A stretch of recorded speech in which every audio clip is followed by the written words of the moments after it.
কবরে এসে প্রথম প্রশ্ন করবে, মুনকার নাকির যখন চলে আসবে 40 কদম, যখন আত্মীয় স্বজনরা লাশটাকে কবরের মধ্যে দিয়ে 40 কদম চলে যায়, তখনই ফেরেশতা চলে আসে। এসেই পরীক্ষা শুরু, মার রব্বুক, তোর রবের নাম কি? আমরা বলবো রব্বি আল্লাহ। দ্বিতীয় প্রশ্ন, ওমা দীনুক, তোমার ধর্মের নাম কি? আমরা কি বলবো? তৃতীয় প্রশ্ন, বিশ্বনবীর চেহারা দেখিয়ে বলা হবে, আতারিফু হাদার রাজুল, এই লোকটারে চিনো নাকি? আমরা বলবো চিনি, আমাদের প্রাণের নবী। সব প্রশ্নের উত্তর তুমি পেরেছো। ফায়ুফসাহু লাহু কবরুহু 70 যিরান, আপনার কবরটারে 70 হাত লম্বা করে দেয়া হবে।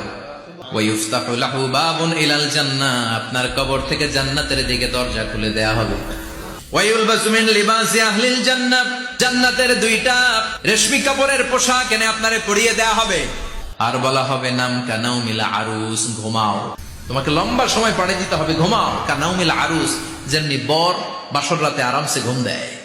কিয়ামতের জন্য ইসরাফিলের সিংহায় যে ফুৎকার আছে, ওই ফুৎকার ছাড়া কোনো কিছুই তোমার ঘুম ভাঙাতে পারবে না। আল্লাহ, আমরাও যেন 4টা প্রশ্নের উত্তর দিয়ে লম্বা একটা ঘুম দিতে পারি, পড়ে না আমিন।